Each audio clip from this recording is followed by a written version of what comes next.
আল্লাহ রাব্বুল আলামিন বলেন, ইন্নাল্লাহা লা ইয়াগফিরু আন ইউশরাকা বিহি ওয়া ইয়াগফিরু মা দুনা যালিকা লিমান ইয়াশা ওয়া মান ইউশরিক বিল্লাহি ফাকাদ দাল্লা দালালান বাঈদা। সূরাতুন নিসা আয়াত নম্বর 116।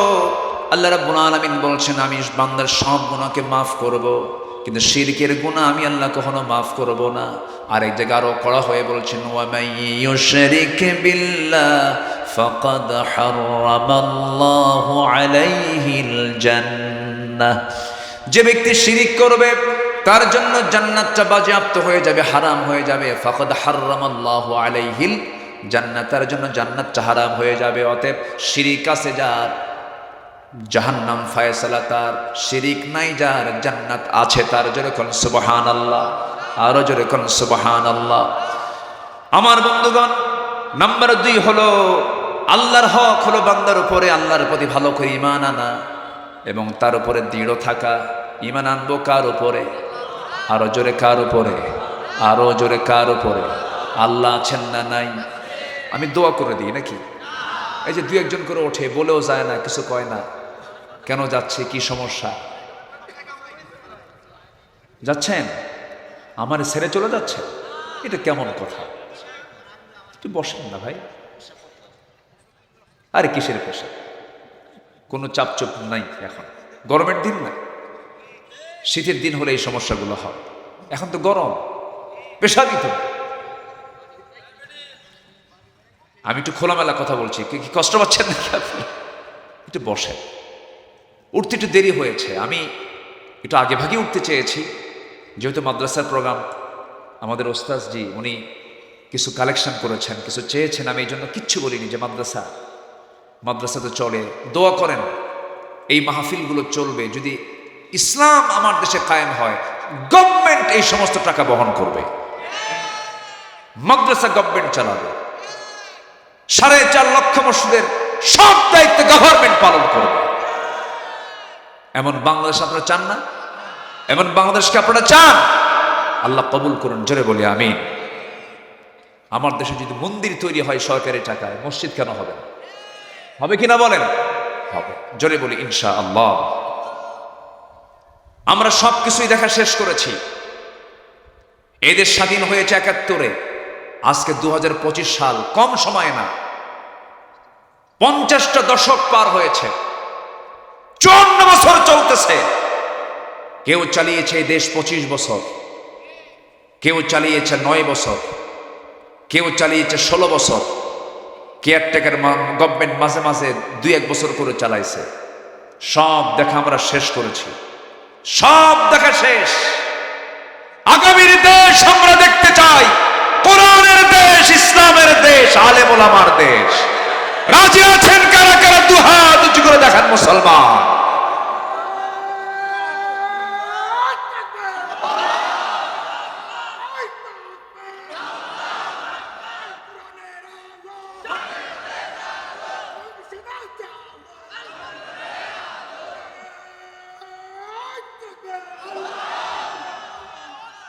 আমরা এটা আশা করতে পারি কিনা বলেন? এই আশা কি পূরণ হবে না ইনশাআল্লাহ? শহীদের রক্তে এই জমিনে আছে না নাই? আসতে বলবেন না, আছে না নাই? এই দেশের মুক্তিযুদ্ধকে অনেকে ব্যবসা বানিয়েছিল, তারা পৈতৃক সম্পত্তি মনে করেছিল। আল্লাহ তাদের কাছকে উলঙ্গ করে বিদায় করে দিয়েছে। এদেশের আলেম একটাও পালায় না। কোন আলেম কি দেশ থেকে পালিয়েছিল? কেউ কি পালিয়েছিল?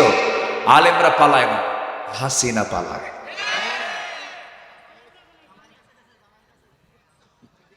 এই এত বলা লাগে না।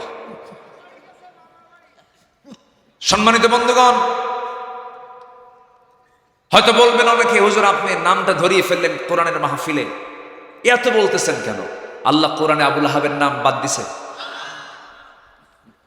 কি আবুল আহাবের নাম কোরআনে আছে না নাই? কি রহমতের জন্য দোয়া করছে আল্লাহ? আল্লাহ কি দোয়া করেছেন না গালি দিয়েছেন? কি প্রশংসা না গালি? শুধু আবুল আহাব না, আবুল আহাবের বউ সুদ্ধা। দেখেন আল্লাহ পাক গালিটা দিয়েছে কি, ওয়ামরাতুহু হাম্মালাতাল হাতাব ফি জিদিহা হাবলুম মিন মাসাদ। ধ্বংস হোক আবুল আহাবের দুই হাত, তার সম্পদ এবং তার বউ সহ। আল্লাহ যদি আমার নবীর দুশমন আবুল আহাবের নাম তার বউ শুদ্ধ কোরআনের মতো কিতাবে যদি ঢুকাতে পারে, আমরা কেন তার নাম নিতে পারবো না? কথা ক্লিয়ার? যদি কেউ কয় যে এইগুলো কথা কেন হয়, আবুল আহাবের নাম কেন আসে কোরআনে, উত্তর দিয়ে দিবেন। ঠিক আছে না? আমাদেরকে প্রশ্ন করে যে এগুলো ওয়াজ মাহফিল, এগুলো নাম নেবেন কেন? একটু ফাইন করে বুঝাবেন, একটু ওয়াজ করবেন, নসিহা দিবেন।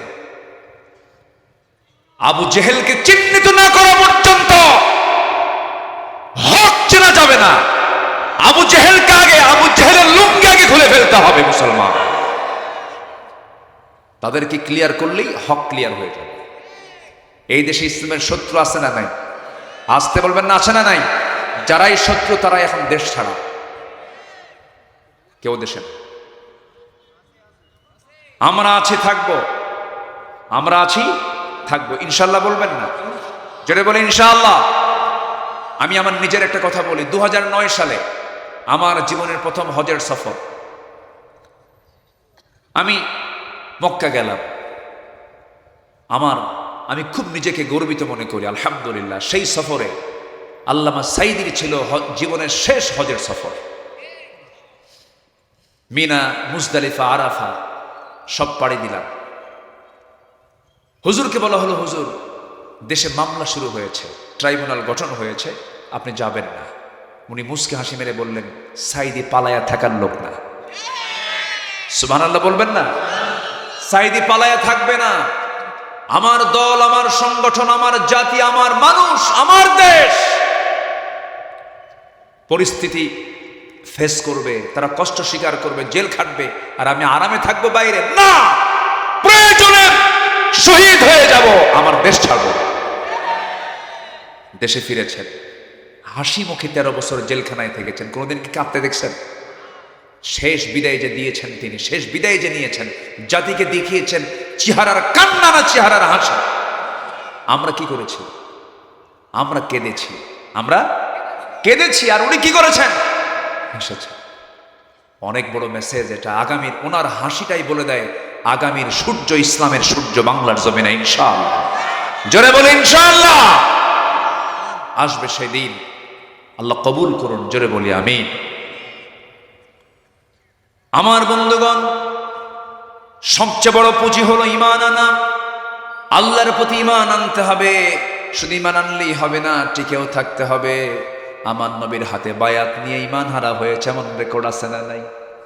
ওই যে আবিসিনিয়ায় হিজরত করা কিছু মুহাজিরকে রাসূল পাঠায়া দিলেন, দুজন নবীর হাতে কালিমা পড়েও তারা খ্রিস্টান হয়ে গেছে। ঈমান আনা সহজ, ঈমান টিকে রাখা বড় কঠিন। মহান রব্বুল আলামিন সুন্দর করে বলছেন, ইন্নাল্লাযীনা ক্বালু রাব্বুনাল্লাহু সুম্মা ইসতাকামু তাতানাজ্জালু আলাইহিমুল মালায়েকা আল্লা তাখাফু ওয়া লা তাহজানু ওয়া আবশিরু বিল জান্নাতিল্লাতী কুনতুম তুআদুন। জোরে বলুন আল্লাহু আকবার। নিঃসন্দেহে যারা বলবে আমার রব আল্লাহ, আমার আইনদাতা, আমার বিধানদাতা, আমার হুকুমদাতা আল্লাহ, এবং সুম্মা ইসতাকামু, এর উপরে যারা অটুট থাকবে, মজবুত থাকবে, আল্লাহ রাব্বুল আলামিন বলছেন আমি তাকে জান্নাতের ওয়াদা করলাম। জোরে কোন সুবহানাল্লাহ। এই জন্য ঈমান এনেছি, ঈমানটার উপরে টিকে থাকতে হবে আমাকে আপনাকে। একজন সাহাবীর কথা মনে হয়ে গেল। সবার ইতিহাসগুলো কম বেশি জানা আছে, কিন্তু একটু উজ্জীবিত করার জন্য আমাদের বলা। কে না জানেন কথাগুলো? আমার নবীজির এই প্রিয় সাহাবীর বাড়িটা ছিল হলো মক্কা এবং মদিনার ঠিক মাঝখান বরাবর তার বাড়ি। তিনি কালিমা পড়ে মুসলমান হয়েছেন, কিন্তু তার পরিবারের অনেকেই জানে না। জন্মের পরপরই বাপ দুনিয়া থেকে বিদায় নিয়েছেন। এই সন্তানটাকে, এই সাহাবীটাকে তার চাচা মানুষ করে ধীরে ধীরে বড় করেছে। যখন ভাতিজা যখন ইসলাম কবুল করে নিয়েছেন, সঙ্গে সঙ্গে চাচার কানে সংবাদটা চলে গেল। চাচা বলতেছে, ভাতিজা কি যেন শুনলাম তুমি নাকি কালিমা পড়েছ, তুমি নাকি দ্বীন গ্রহণ করেছ।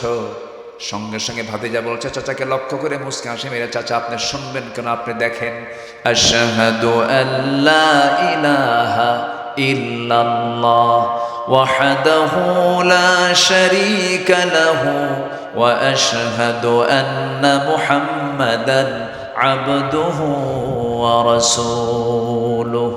হেদায়েতের মালিক কে? আসতে বলবেন, হেদায়েতের মালিক কে? আল্লাহ।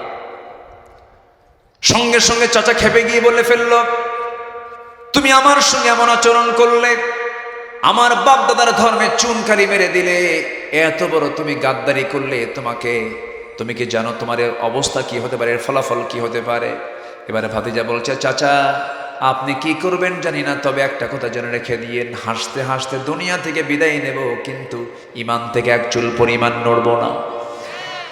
এবার ভাতিজাকে লক্ষ্য করে চাচা বলতেছে, তুই কি জানিস তোর সমস্ত সম্পত্তিগুলো আমি জোর করে সব নিয়ে নেব? মুস্কি হাসি মেরে জবাব দিয়ে বলছেন, চাচা জোর করে নেবেন কেন? আমার ঈমানের কাছে কিন্তু দুনিয়ার সম্পদ তুচ্ছ, এটা আমার কাছে কিচ্ছু না, আপনাকে জোর করে নিতে হবে না, আমি আপনাকে এমনি আপোষে দিয়ে দিলাম। সুবহানাল্লাহ, সুবহানাল্লাহ। আর আমার দেশের ইমানদারদের ঈমান এমন ঈমান, 10 টাকার বিড়ি পাইলে পরে ঈমান বেচে শেষ।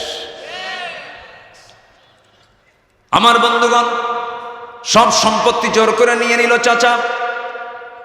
চট করে তার বুকে হাত দিয়া টান মেরে জামা ছিঁড়ে তাকে নগ্ন দেহ বানায় দিল, গায়ের জামাটাও ছিঁড়ে নিল। এরপরে বলল, তুই লুঙ্গিটা খুলে ফেল। লুঙ্গিটা জোর করে খুলে ফেললো, উলঙ্গ করে তাকে ঘর থেকে বের করে দিল। গোটা শরীর তার উলঙ্গ, বস্ত্রহীন দেহ নিয়ে ঘর থেকে তাকে বের করে দিয়েছে। তিনি বের হওয়া মাত্রই চট করে দৌড় মেরে মার দরজার কাছে গিয়ে বলছে, মা দরজাটা খুলো, আমার দিকে তাকাইও না, মা কালেমা পড়েছি। আমার চাচা আমার শরীর থেকে লুঙ্গিটা পর্যন্ত খুলে নিয়েছে, আমাকে একখানা কাপড় দাও, যা দিয়ে আমার সতরটা যেন কোনো মতো ঢাকতে পারি। একটা চাদর দেওয়া হলো, কোনো মতো তার সতরটা ঢাকলেন। কান্না বেজড়িত কণ্ঠে বলছেন, মা দুনিয়ার কোনো দরবার ভালো লাগে না আমার কাছে শ্রেষ্ঠ দরবার মনে হয় আমার নবীর দরবার। ও মা তুমি থাকো, রওনা দিলাম। রাতের আধারে রওনা দিয়েছেন। শীতকাল, সেই সময় আরব দেশে বছরে 1 থেকে 2 মাস পর্যন্ত প্রচন্ড শীত থাকে, হাড় কাঁপানো শীত। সেই শীতের ভিতরে কোনো কাপড় চোপড় তার গায়ে নাই, শুধুমাত্র সতরটা ঢেকে কোনো মতো পায়ে হেঁটে হেঁটে নবীর দরবারে গিয়ে পৌঁছেছেন। দরজার কাছে গিয়ে, হুজরাখানার কাছে গিয়ে দরজায় নক করছেন। আমার নবীজি দরজা খুলে ফেললেন। দরজা খোলা মাত্রই লক্ষ্য করে দেখেন সুন্দর যুবক, কিন্তু গায়ে কোনো কাপড় চোপড় নাই, ঠান্ডা থরথর করে কাঁপতেছে। কিচ্ছু বললেন না, ভিতরে চলে গেলেন। আমার নবীর সবচেয়ে প্রিয় 2টা জুব্বা নিজের হাতে নিয়ে এসে বলছেন, ও যুবক, গায়ে কোনো কাপড় চোপড় নাই, তাড়াতাড়ি গাটা ঢাকো জুব্বা দিয়া। সুবহানাল্লাহ। আমার নবী যেবার বললেন, এমনটা হলো কেন, কি হয়েছে তোমার? সঙ্গে সঙ্গে সব খুলে মেরে যখন বলে ফেলেছেন সাহাবী, নবীজি আমার কেঁদে কেঁদে বলছেন, সাহাবী চিন্তা করো কেন, তোমার চাচা তোমাকে বস্ত্রহীন করে তোমাকে ঘর থেকে বের করে দিয়েছে, বিশ্ব নবী তোমাকে তার গায়ের জুব্বা উপহার দিয়েছে। কি টেনশন তোমার? কোনো টেনশন নাই, আমি তোমার দায়িত্ব নিলাম। সুবহানাল্লাহ। আমার নবীজি বুকের ভিতরে তাকে জড়িয়ে নিলেন। জড়িয়ে নিয়ে তার হৃদয়টা শান্ত করে দিয়ে বলছে, সাহাবী তুমি কি চাও বলো। হুজুর আপনি আমার জন্য দোয়া করেন, আমি যেন শহীদ হয়ে যাই। 2 হাত উপরের দিকে তুলে আল্লাহ রাসূল দোয়া করছেন, আল্লাহ আমার এই সাহাবী আব্দুল্লাহ আল বাজদাইনের জান মাল তুমি কাফের বেঈমানদের জন্য হারাম করে দাও। এই দোয়া করা মাত্র আব্দুল্লাহর মনটা খারাপ হয়ে গেল, ফ্যাকাশে হয়ে গেল চেহারা। রাসূল বলছেন, আব্দুল্লাহ তোমার মন খারাপ কেন? তিনি বলছেন, ইয়া রাসূলুল্লাহ মন কেন খারাপ করব না, আমি চাইলাম শহীদ হতে, আপনি আমার জান মাল কাফের বেঈমানদের জন্য হারাম করে দিলে আমি শহীদ হব কেমনে? রাসূল বলছেন, ও আমার সাহাবী আব্দুল্লাহ চিন্তা করো কেন, ওয়া ইম্মা তাআলা ফিরাশিহি, তোমার মওত যদি বিছানায় হয়ে থাকে, শাহাদাতের তামান্নার কারণে আল্লাহ রাব্বুল আলামিন তোমাকে শহীদের দরজা দিয়ে দিবে। যাও তুমি আমার আসহাবে সুফফার সদস্য হয়ে যাও। আমার নবীর হুজরার পাশেই আসহাবে সুফফার সদস্য মন্দিরে সেখানে থেকে যেত। রাসূল তাদেরকে মেহমান মনে করে খাওয়াতেন, যা আসতো সাহাবা একরামকে খাওয়ায় দিতেন। তাদের মাঝে তিনি সদস্য হয়ে গেলেন। তিনি যখন কোরআন তেলাওয়াত করতেন, এই সাহাবী যখন কোরআন পড়তেন, খুব জোরে জোরে চিল্লায় চিল্লায় কোরআন পড়তেন, চিৎকার করে করে কোরআন পড়তেন। নবীর কাছে একদল সাহাবী এসে বলছেন, ইয়া রাসূলুল্লাহি, নতুন একজন সাহাবী আমাদের সঙ্গে যোগ হয়েছে, এত জোরে কোরআন পড়ে আমাদের ডিস্টার্ব হয়, আপনি একটু তাকে ডাক দিয়ে একটু পরামর্শ দিয়ে দেন। কোন সাহাবী? বলো হুজুর আব্দুল্লাহ জুল বাজাদাইন। নবীজি কেঁদে কেঁদে বলছেন, সাহাবীরা দয়া করে আব্দুল্লাহ তোমরা দোষ ধরতে যেও না, আব্দুল্লাহকে তোমরা দোষ ধরো না। আমরা আব্দুল্লাহর দিন গ্রহণ করতে নিয়ে দুনিয়া বিক্রি করে তাকে দিন গ্রহণ করতে হয়েছে, দুনিয়া বিক্রি করে তাকে ইসলাম গ্রহণ করতে হয়েছে। ওমাইয়াশি নাফসাহু ইবতিগা মারদাতিল্লাহ, আল্লাহর সন্তুষ্টি হাসিল করতে গিয়ে দুনিয়াটা সব বিক্রি করে দিয়েছে আমার আব্দুল্লাহ। আমার নবজি মদিনার মসজিদ থেকে যুদ্ধের পোশাক পরে কোন এক যুদ্ধের ময়দানে রওনা দিলেন, বলেন আব্দুল্লাহ চলো যুদ্ধে যাই। খুব খুশি তিনি, আব্দুল্লাহকে সঙ্গে করে রাসূল যুদ্ধে চলে গেলেন। সাহাবে কেরাম সব যুদ্ধে চলে গেছেন, যুদ্ধ শেষ হয়ে গেছে। নবীজি মদিনার দিকে রওনা করলেন। রাস্তার পথে চলতে চলতে হঠাৎ করে নবীর এখানে সংবাদ আসলো, হুজুর আব্দুল্লাহ জুল বাজাদাইন খুব অসুস্থ। রাসূল বলছেন, আমার আব্দুল্লাহর সেবা করো, আমার খুব প্রিয় সাহাবী, আমি খুব খুশি হব, ভালো করে সেবা করো, চিকিৎসা দাও। 3-4 দিন পর্যন্ত উত্তমভাবে সাহাবীরা তার যত্ন নিলেন, তার চিকিৎসা করলেন, সেবা করলেন, কিন্তু কাজ হলো না। দুনিয়া থেকে বিদায় নিলেন সাহাবী। নবীর কানে এসে সংবাদ দিলেন, হুজুর আব্দুল্লাহ বেঁচে নাই, আব্দুল্লাহ শহীদ, আব্দুল্লাহ দুনিয়া থেকে বিদায় নিয়েছে। রাসূল বলছেন, শোনো সাহাবীরা, আব্দুল্লাহর গোসলটা করায় দাও, কাফনের কাপড়টা পরায় দাও। আব্দুল্লাহর জানাজার দায়িত্ব আমি কারো কাঁধে দেব না, আমি রাসূল নিজেই তার জানাজার নেতৃত্ব দান করব। লাশ সামনে হাজির করা হলো, মুজাহিদের লাশ সামনে হাজির করা হলো। নবীজি জানাজা পড়ালেন, ফুপি ফুপে রাসূল কাঁদতেছেন। জানাজা শেষ হয়ে গেল।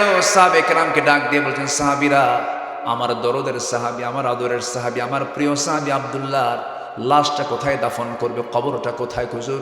ওই যদি পাহাড়ের চিপায় ঠিক মাঝখান বরাবর আমরা কবরটা খনন করেছি। রাসূল বললেন, কে আব্দুল্লাহর কবরে নামবে না, আমাকে নিয়ে যাও, আমি আজকে নিজে আব্দুল্লাহর কবরে নামবো, আমি আজকে আব্দুল্লাহর কবরে নিজে নামবো। আমার নবীজি হেঁটে হেঁটে চলে গেলেন, কবরের সামনে গিয়ে দাঁড়ালেন, কবরের মাটিতে নামলেন, নেমে দোয়া পড়লেন। এবার বলছেন, আবু বকর তুমি কোথায়? লাব্বাইকা ইয়া রাসূলুল্লাহ, আমার ডানে নামো। আমার ওমর কোথায়? লাব্বাইকা ইয়া রাসূলুল্লাহ, আমার ওমর তুমি আমার বামে নামো। একই কবরে 3 জন নেমেছেন, 3 জন সেরা সেরা মানুষ। মা তোলাতিশ শামস ওয়ালা গরাবাত, রাসূল বলেছেন কোন সূর্যোদয় হয়নি, কোনোদিন অস্ত যায় না, যে আবু বকরের চাইতে শ্রেষ্ঠ হতে পারে এমন কোন মানুষ পৃথিবীতে নাই। আল্লাহু আকবার বলে। ডান পাশে নেমেছেন ওমর ফারুক, বাম পাশে নেমেছেন নবীজি, ঠিক মাঝখানে দাঁড়ায় আছেন। এবার হাত দুইটা আগায় দিচ্ছেন, রাহমাতুল লিল আলামিন, জোরে বল সুবহানাল্লাহ। আমার নবীর 2 বরকতের হাত, রহমতের হাত তিনি আগায় দিয়েছেন। আগায় দিয়ে বলছেন, সাহাবীরা, আমার প্রিয় আদরের সাহাবী আব্দুল্লাহর লাশটা আমার হাতে তুলে দাও। লাশ যখন হাতে তুলে দেওয়া হলো, আমার নবীজি বলছেন, আবু বকর মাথাটা ধরো, ওমর তার পাটা ধরো। 3 জন মিলে সুন্দর করে আব্দুল্লাহর লাশটা কবরে শোয়া দিলেন। চেহারাটা কিবলামুখী করে দিলেন। রাসূল নিজে বুকের উপরে হাতটা রাখলেন, রেখে আকাশের দিকে তাকায় বলছেন, আকাশের মালিক আল্লাহ, এই মুহূর্ত পর্যন্ত আমি আব্দুল্লাহর উপরে রাজি আছি, সন্তুষ্ট আছি। আল্লাহ, আমার আব্দুল্লাহকে তুমি আল্লাহ মাফ করে দাও। এই কথা বলার সঙ্গে সঙ্গে এক সাহাবী পাশেই দাঁড়িয়েছিলেন, জীবন্ত সাহাবী, নিজের আবেগ ধরতে না পেরে, সহ্য করতে না পেরে নিজের আবেগ ধরে রাখতে পারলেন না।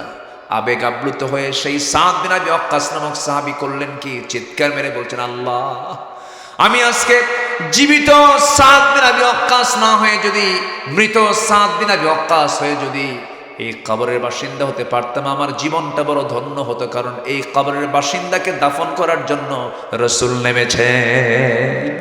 জোরে কোন সুবহানাল্লাহ, আরো জোরে কোন সুবহানাল্লাহ। আমার বন্ধুগণ, এই জন্য জীবনটা সুন্দর করে সাজায় নেব। আল্লাহর জান্নাত পাওয়ার জন্য বেশি টাইম লাগে না। সাদ বিন মুআজ রাদিয়াল্লাহু তাআলা ইসলাম পেয়েছেন মাত্র 5 বছর, দিন গ্রহণ করেছেন 30 বছর বয়সে, মারা গেছেন 35 বছর বয়সে। ইসলাম পাইছেন কয় বছর? আসতে বলবেন না, কয় বছর? 5 বছর।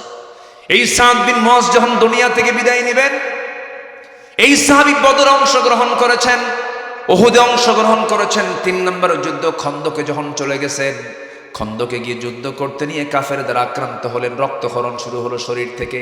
ওই রক্ত পড়া বন্ধ হলো না, রক্ত গড়তে গড়তে রক্তক্ষরণ হতে হতে রক্ত শূন্যতায় ভোগে সাদ বিন মুআজ দুনিয়া থেকে বিদায় নিলেন। আমার নবীর কাছে যখন সংবাদ চলে আসলো, রাসূল বললেন, সাহাবীরা, আমার সাদ বিন মুআজ দুনিয়া থেকে বিদায় নিয়েছে, এইদিকে ওইদিকে ইহতাজ্জাতিল আরশ, আমার আল্লাহর আরশে আজিম পর্যন্ত কেঁপে উঠেছে।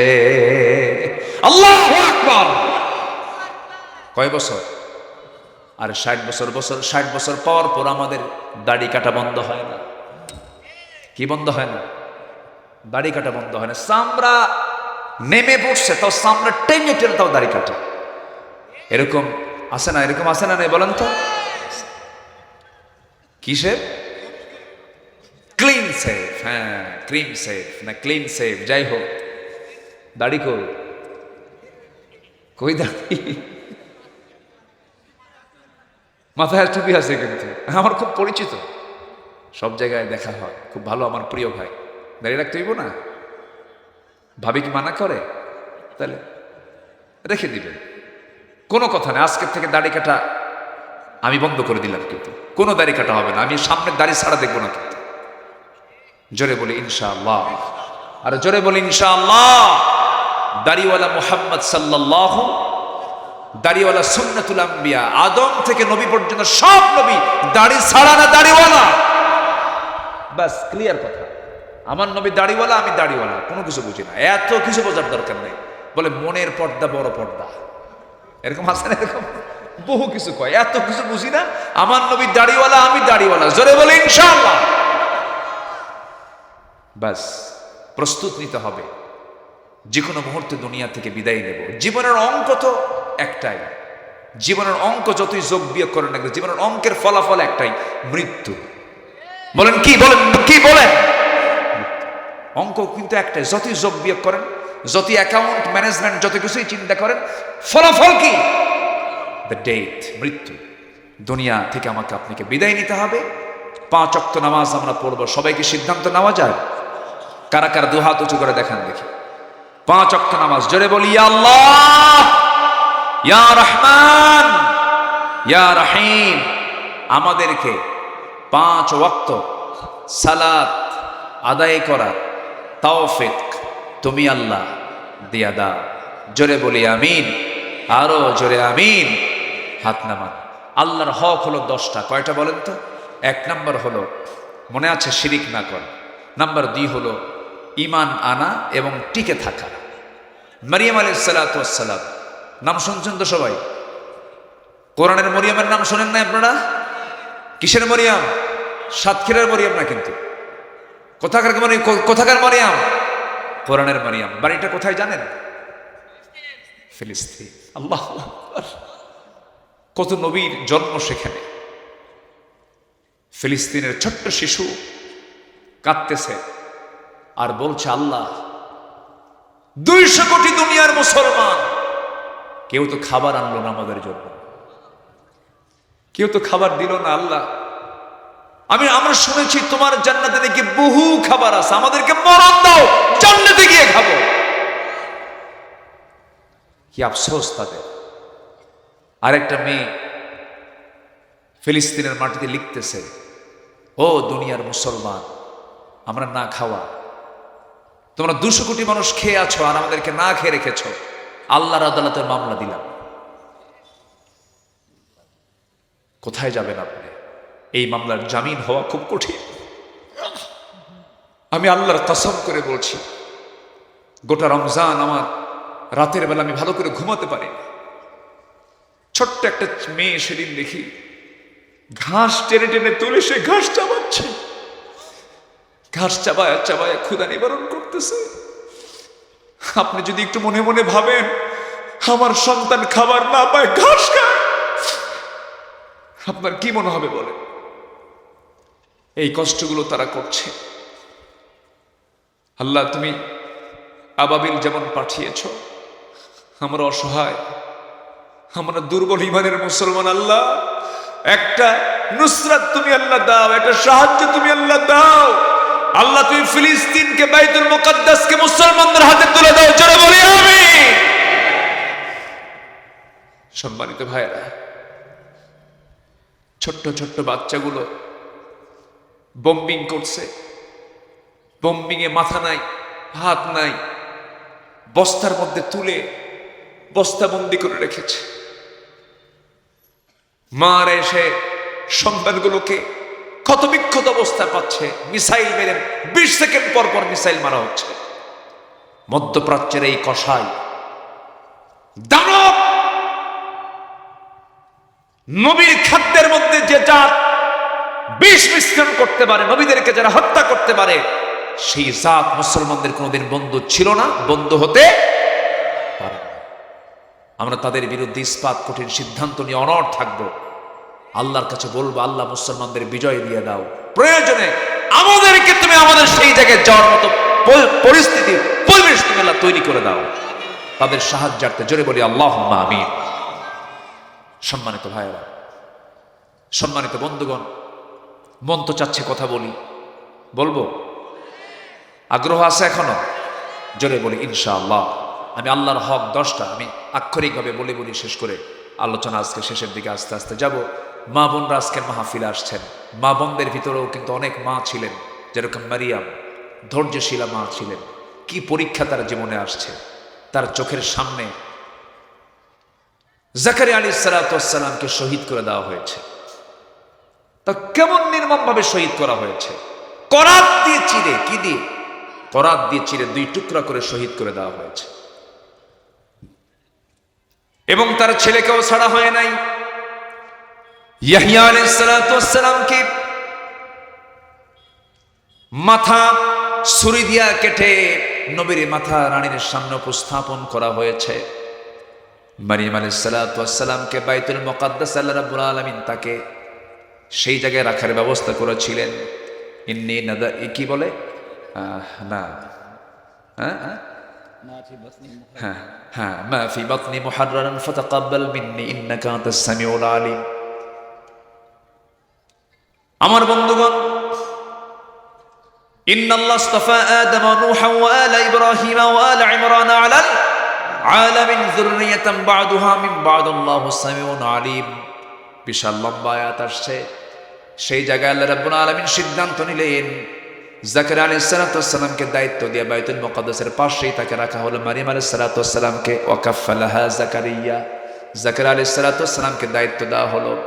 এত দামি একজন নারী মারিয়াম আলাইহিস সালাতু ওয়াস সালাম, তার বাবা একজন দামি মানুষ, তার বাবার নামেও সূরা আছে না নাই বলেন? আলে ইমরান, ইমরান কন্যা আলে ইমরান, তার বাবার নামে সূরা, তার নিজের নামে সূরা।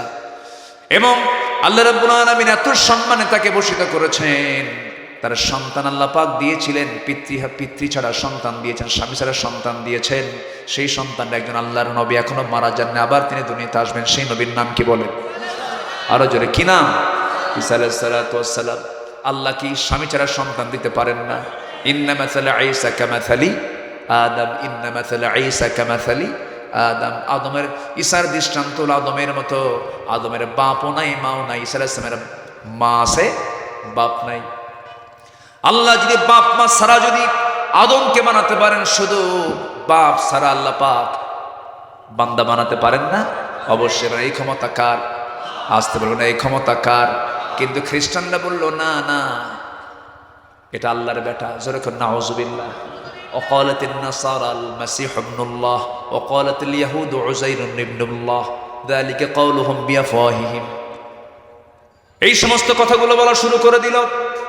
শেষ পর্যন্ত মারিয়াম আলাইহিস সালাতু ওয়াস সালামকে বলে ফেললো, মারিয়াম তোমার চরিত্র নাই, চরিত্র তোমার নষ্ট হয়ে গেছে, তুমি অসতী মহিলা, পেটে বাচ্চা আসছে। ঘাড় ধাক্কা দিয়ে বাইতুল মুকাদ্দাস থেকে বের করে দেওয়া হলো। ধৈর্যের দরকার আছে না নাই? আমার মা বোন মনোযোগ দিকে শুনবেন। আপনার বিরুদ্ধে কেউ কিছু বলেছে, ধৈর্যের পরিচয় দিয়ে দিবেন। এত কটু কথা শুনেছেন, মারিয়াম আলাইহিস সালাতু ওয়াস সালাম একটা বারের জন্য ধৈর্যহারা হলেন না। ঘর থেকে বের করে দেওয়া হলো, ভরা পেট, পেটে বাচ্চা, সেবা করার মতো কেউ নাই। ছুটে চললেন, যেদিকে চোখ চলে যায় সেই দিকে রওনা দিলেন। 10টা মাস পূরণ হলো, সন্তান ডেলিভারির সময় হয়ে গেল। আল্লাহ রাব্বুল আলামিন তাকে এমন সুন্দর করে সাহায্য করলেন, সরাসরি ফেরেশতা চলে আসলেন এই পৃথিবীতে। এই মহিলার সন্তান ডেলিভারির সময় দুনিয়ার কোনো ধাত্রী